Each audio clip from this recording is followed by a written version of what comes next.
For regular Insight viewers, recognize her right away as a valuable resource in planning and sustaining your retirement. She's Heather Foster, investment advisor and fiduciary. Today we want to talk about what to do if your company's pension plans are changing. I said healthcare. I'm crazy. People should know that by now. So some pension plans are changing. People who might have them in our area.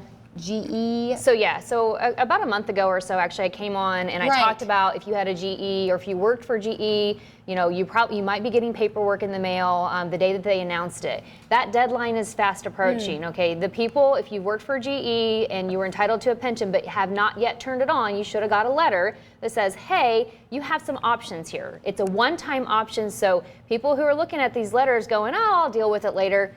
No, this is not a look at it later thing. This is a hard deadline. If you don't elect and say that you want to choose the lump sum offering, it's gone, right? So you're going to end up back into the pension program where you're going to have to take a monthly payout for the rest of your life that you probably won't turn it on until you're in your 60s. Okay. So this was a one-time deal, and I wanted to make sure that we brought it back up because it's the 21st, and the deadline is the 25th. So I was helping a couple people go online. You go online and you elect what you want to do. It is a hard stop. So if you are one of those people that got that paperwork, or you worked for GE and you're not sure, you need to contact them, because some people maybe didn't get the paperwork in the mail.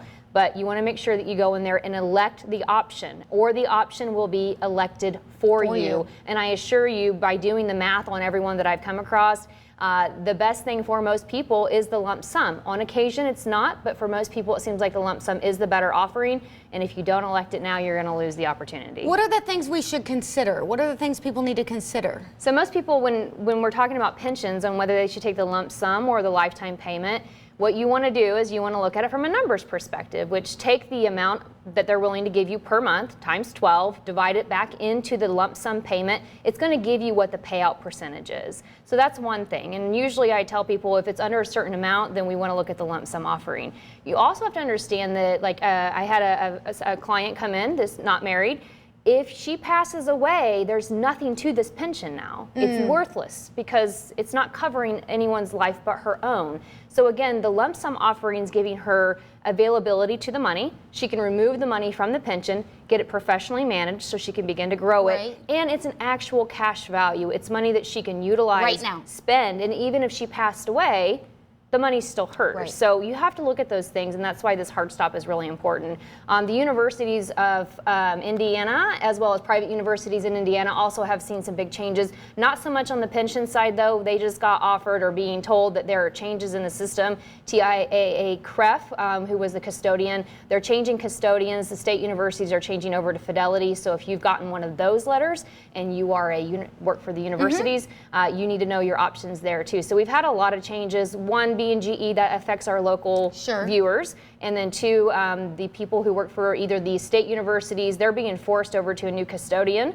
for their investment assets, and or if it's a private university, they have changes coming their way too. And also there's going to be something that happens January 1st. It's going to be an automatic rollover if they do not know or elect some different changes. Okay, so I work for a university, it's being changed over.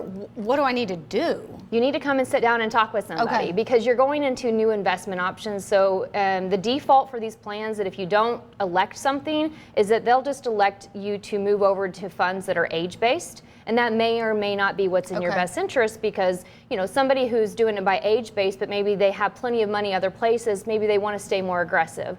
Or maybe somebody doesn't have the time frame that the age-based scenarios think that they do, and they should be more conservative. You never want to let your investment accounts default to what we call target retirement funds, where you're just throwing it in somewhere going, I hope this works. It's never the best way to do it, and that's what will happen if they don't go in and have someone kind of elect how they should be invested. Everybody's unique, and that's why you should sit down. Give Foster Financial a call today, especially if you are a GE employee or were a GE employee, because you have 4 days. That's it. Give her a call today, 234-2200. We'll be right back.